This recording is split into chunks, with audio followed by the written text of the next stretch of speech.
Welcome to Slice Property Made Possible. This season is powered by New Zealand Home Loans, local mortgage mentors who have been helping Kiwis achieve their financial goals for 27 years with proven results.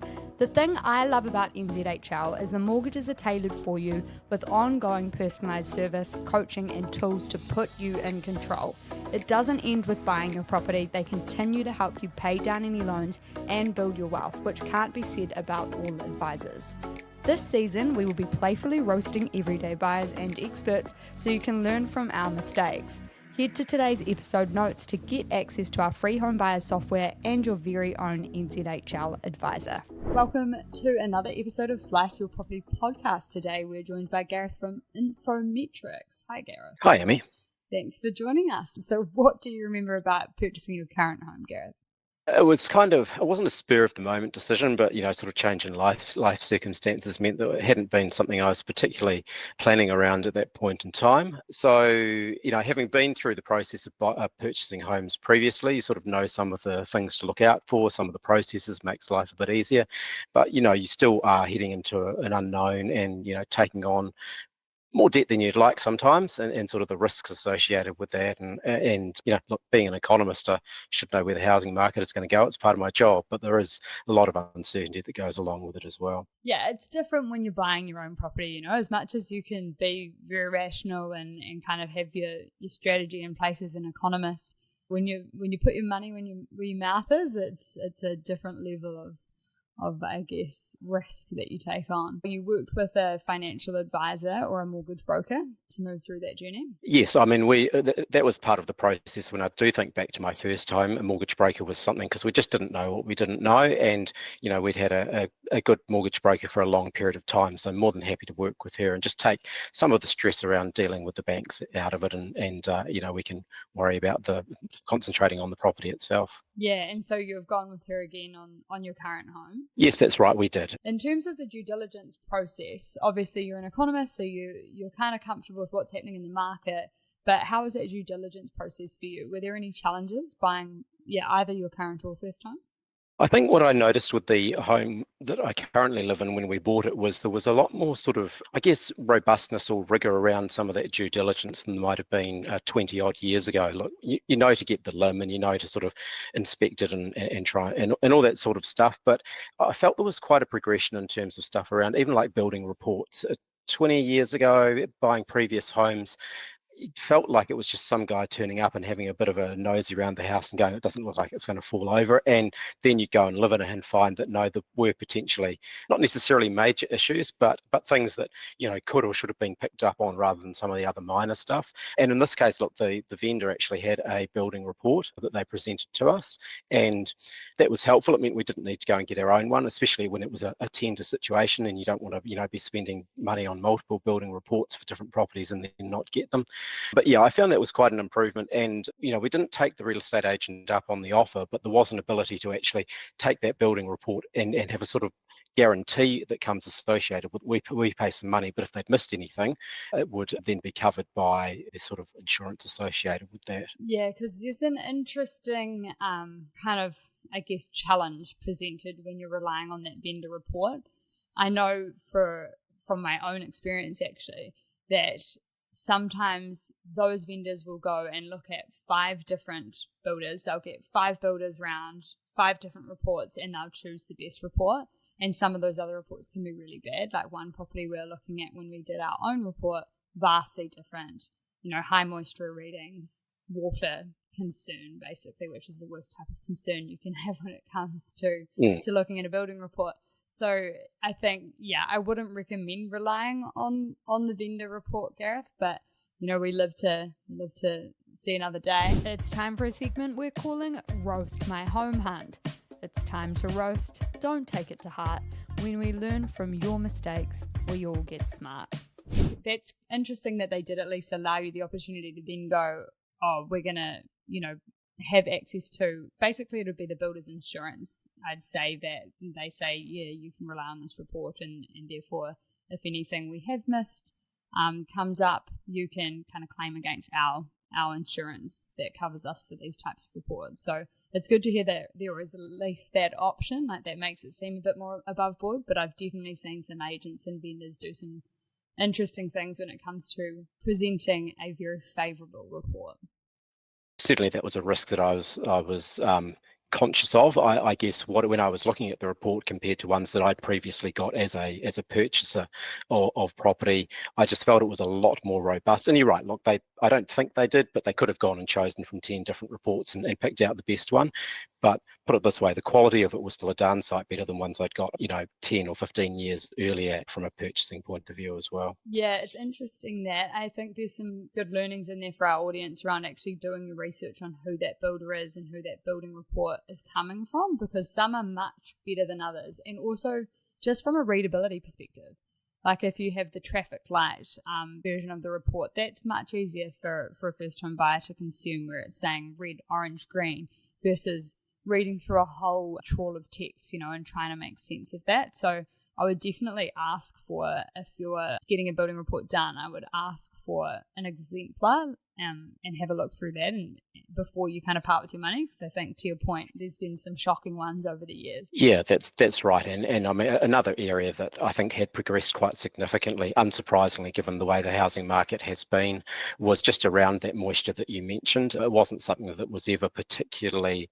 measured in previous reports that I'd had done, but obviously with the leaky house issues through the late 90s and 2000s, it's something that's actually much more, I guess, professionally done and also quantitatively done with, with the readings that they do. So again, that was something that I saw had changed significantly in how the market operates. Yeah, absolutely. And where's your current home that you've purchased? So we're in Porirua. Yeah.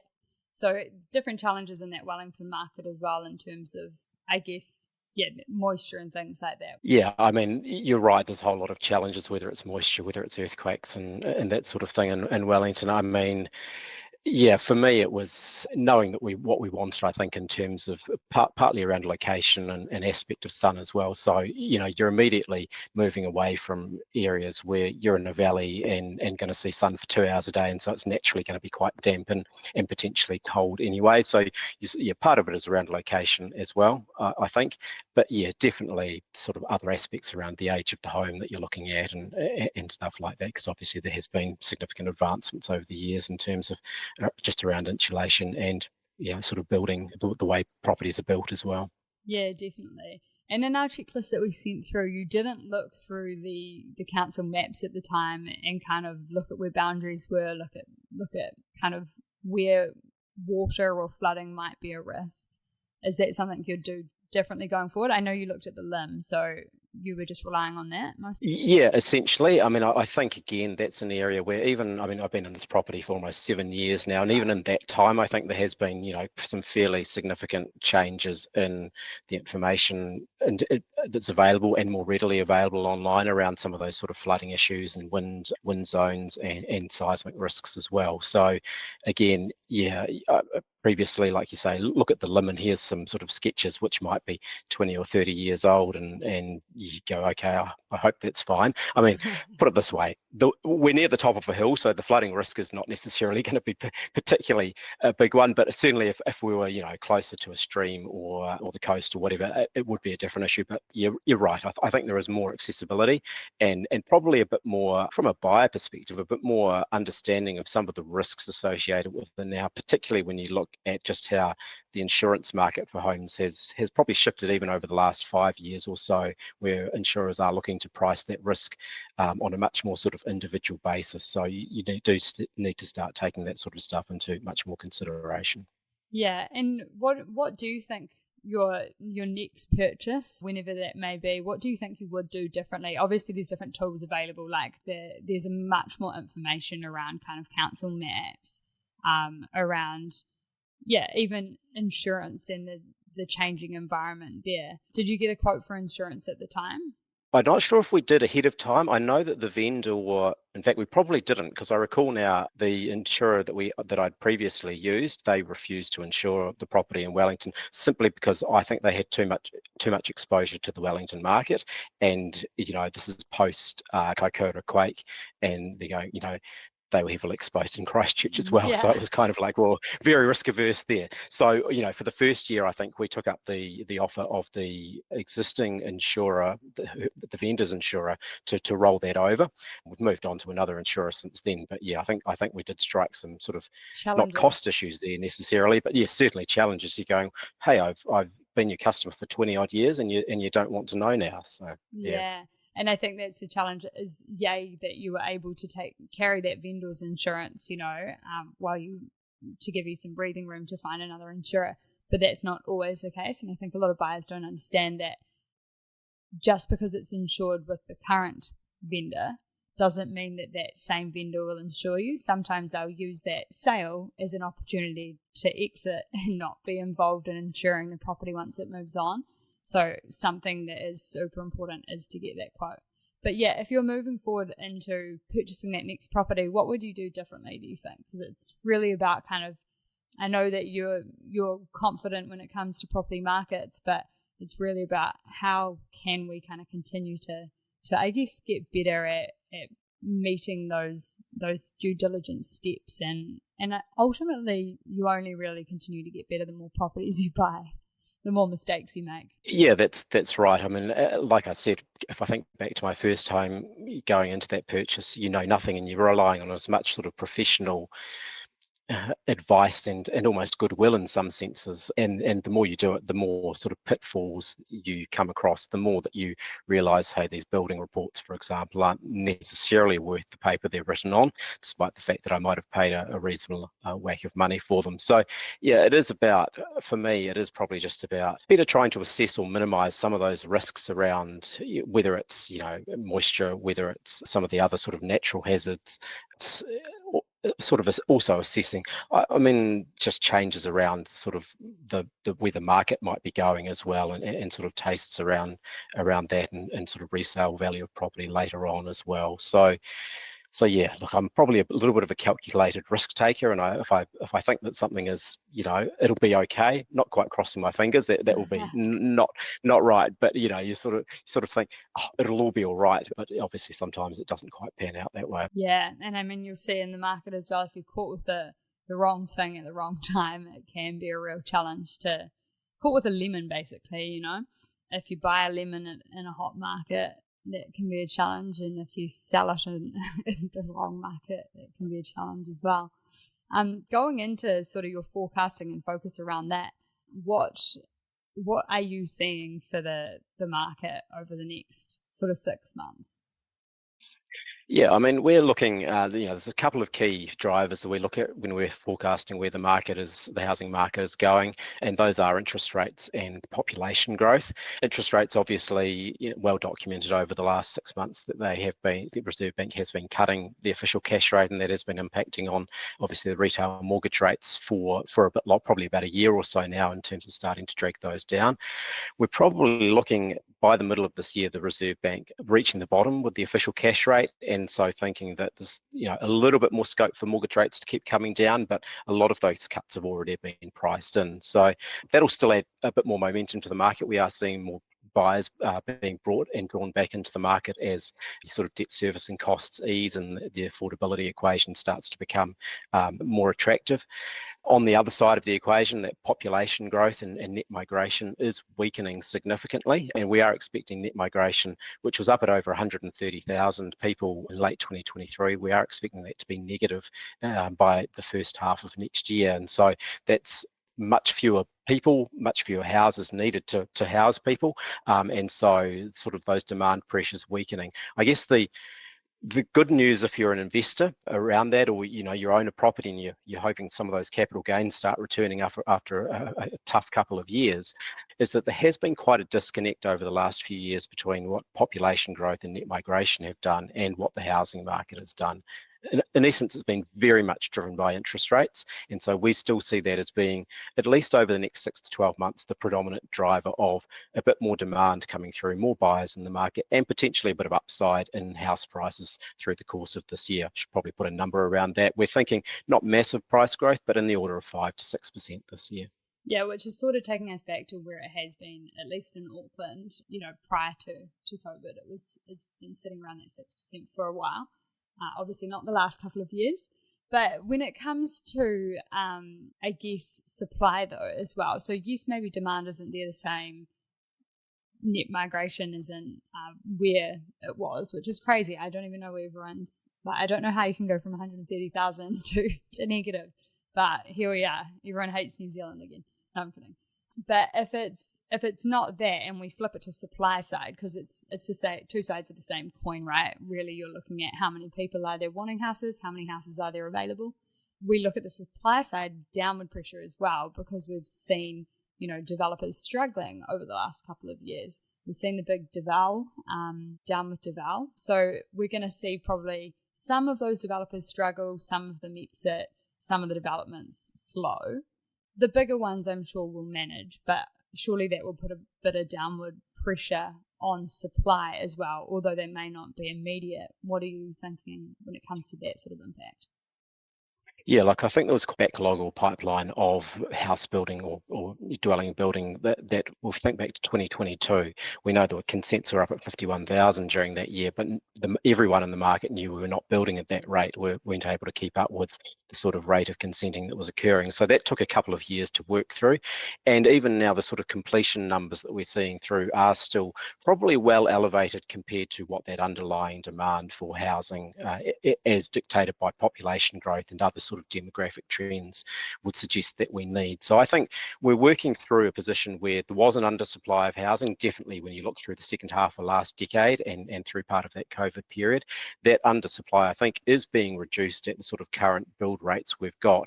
And more recently, when you look at consent numbers through the second half of 2024, they've stabilised. They haven't really picked back up, but they have stabilised at what is still an historically high level as well. So I think there is still sufficient supply coming through to sort of keep those sort of price pressures largely under control. The other factor I'd bear in mind too, not so much short term, but a little bit more medium term, is obviously the government's efforts to try and improve the supply of housing at affordable prices. And a lot of that, of course, is concentrated around the supply of land and the infrastructure, paying for the infrastructure that's associated with that.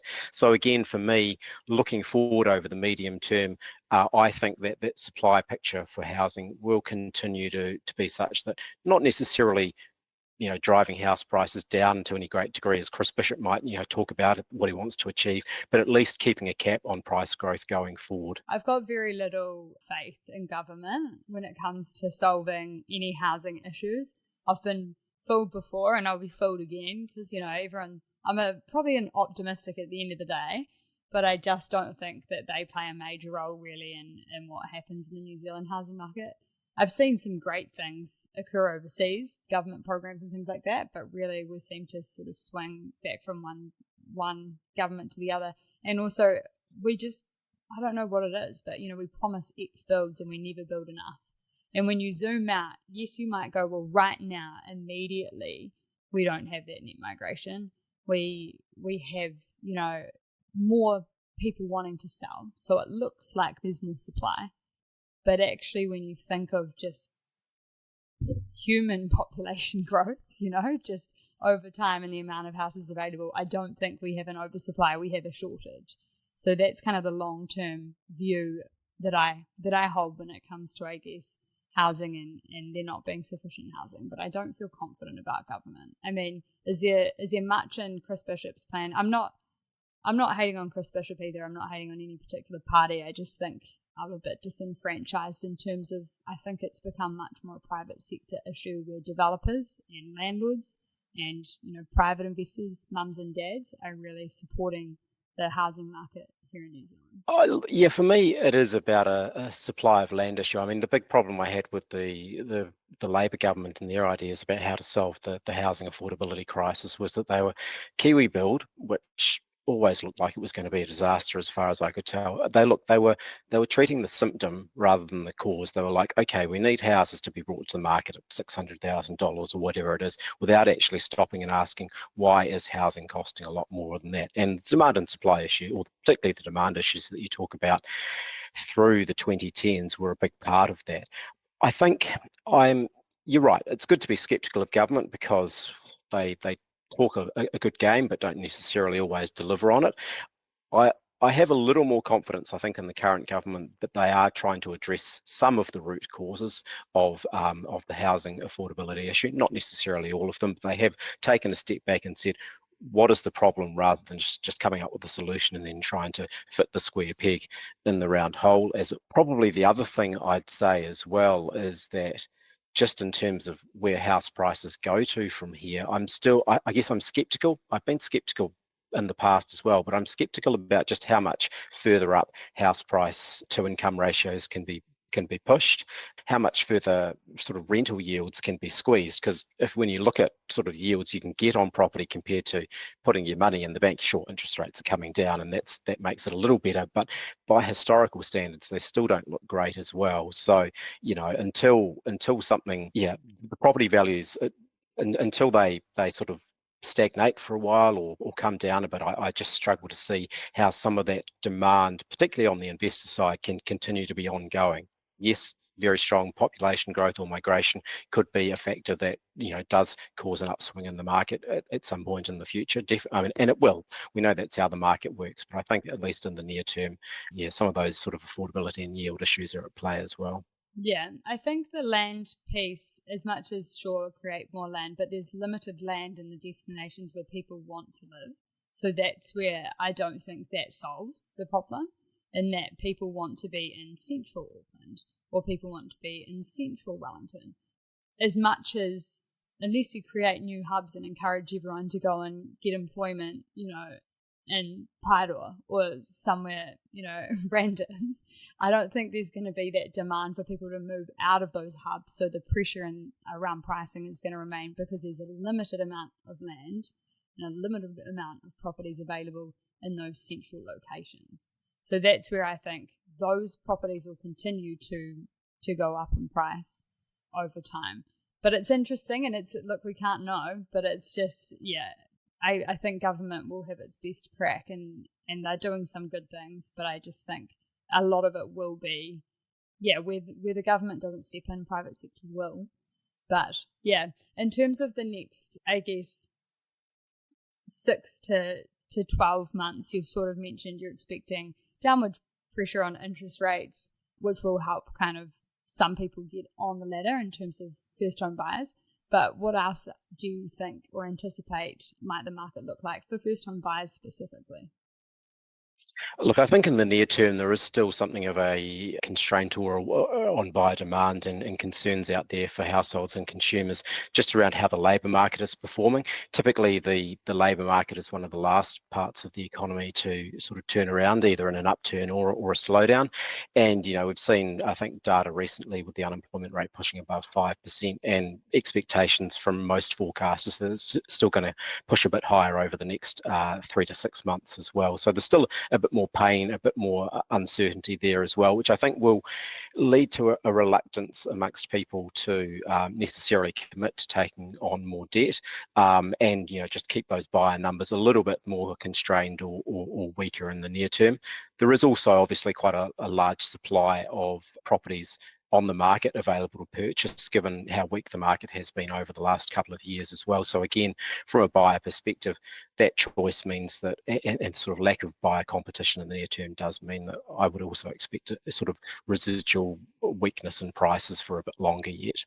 Yeah, but also exciting times for those that are looking, because they can, I guess come in at a much better price than they could have a couple of years ago, and hopefully at some more reasonable interest rates as well. Yeah, I mean, that's that fear of missing out that you saw through 2020 and 2021, where if you didn't buy it today, it was going to be another $10,000 or $50,000 more expensive on a different property next week. Is certainly not an issue. You do have the time to actually do your due diligence and make a purchase on a sort of much more informed and hopefully rational basis as well. Yeah, so benefits for buyers being, they can get the best of both worlds when it comes to interest rates, property prices.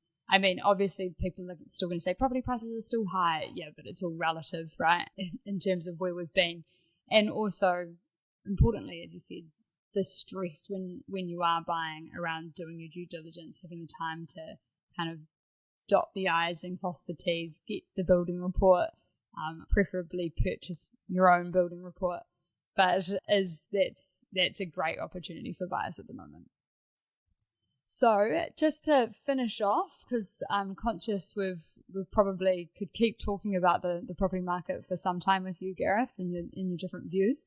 If your current home had a doorbell and that doorbell played a theme song, Gareth, what song would it play? Gosh, that's a tough one. I should have checked the ends of the podcast. I don't know, maybe something from the Muppet Show, to be perfectly honest. Showing my age there, of course, but yes, I don't like to take life too seriously. So I love something that. along those lines. What's a Muppet song? Well, I mean, the most obvious one would be Mana Mana, of course, but it could just be the theme tune. I'm just trying to get through this ad quickly so I can play it. Mana Mana.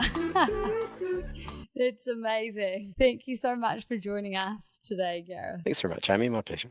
Thank you for joining our community. Please leave an Apple or Spotify review and provide feedback so we can improve our podcast for you. We really appreciate it. Check out the links in today's episode notes to get access to our free resources and your own NZ Home Loans financial advisor. On that note, a quick reminder, Slice the podcast does not provide financial advice as we're not taking into account your personal circumstances. However, when you join our platform, we have a team of partners like New Zealand Home Loans ready to provide you with financial advice free of charge.